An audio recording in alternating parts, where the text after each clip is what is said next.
This chapter is called the Purushottam Yoga. Purusha means person, Uttama means best. So Krishna is the Supreme Person, the Supreme Personality of Godhead. And that's the topic. This 15th chapter begins with Krishna explaining that this material world can be compared to an inverted banyan tree, an Ashwatha tree. And this is a reflection of another real tree, that's the spiritual world. In other words, everything in this material world can be said to be a perverted reflection of what exists in Krishna's pure kingdom of God, his spiritual world. And because it's a perverted reflection, everything gets distorted. I'm sure in your childhood you visited these fairs where there were these convex and concave mirrors which you looked into. And you really saw yourself as very fat or very thin or very tall or very short. And you must have laughed heartily looking at yourself in the mirror. So because the reflection is so distorted, it gives an unrealistic picture, an untrue picture of who you are. So when we are in this material world, which is a reflection of the spiritual world, we think of ourselves to be different from what we really are. We identify with this material body and then imagine false identities for ourselves. So Krishna says that one must cut through this knot of strong attachment to this illusion of this world by the sword of detachment, asanga shastrena dridhena chitva. By detachment, the sword of detachment one must cut through and go back to the spiritual world, which is our destination. We are meant to be in the spiritual world, not in this place. And then Krishna gives a little hint of what his kingdom is like. He has given a hint before as well in the 8th chapter. And he continues here and says that in my abode there is no need for the sun or fire or electricity or iPods or anything else. Can you imagine a life free of all these trappings? Of all gadgets. Yes. A life full of complete happiness, of love, of complete peace. Krishna says, yes, that's my kingdom. Come back.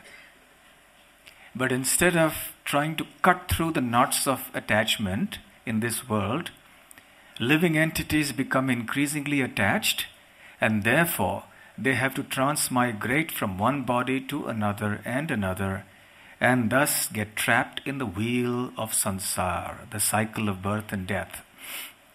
So Krishna then goes on to explain this cycle, this transmigration, and the mechanism of how it actually happens.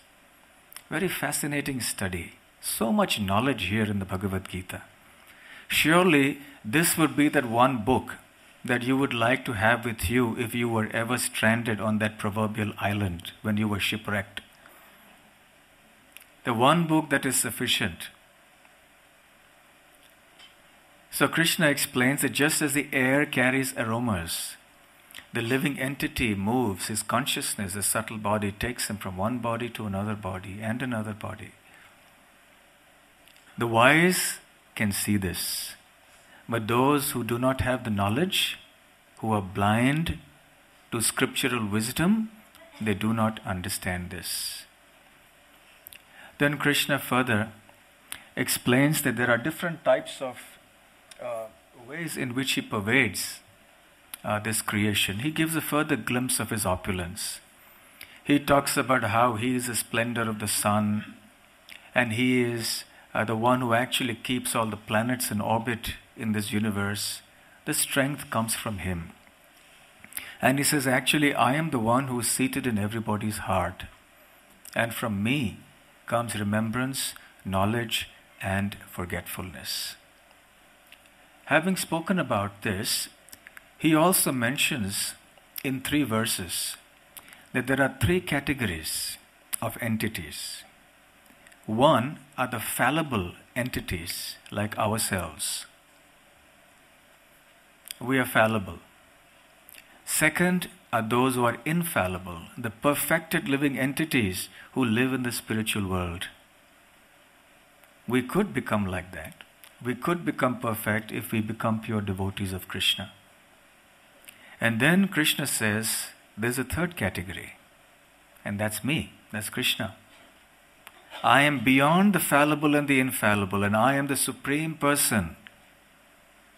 And as usual, Krishna concludes this chapter by saying, anyone who understands me to be the Supreme Person, serves me with love and devotion, and is able to cut through the knots of attachment and come back to my abode.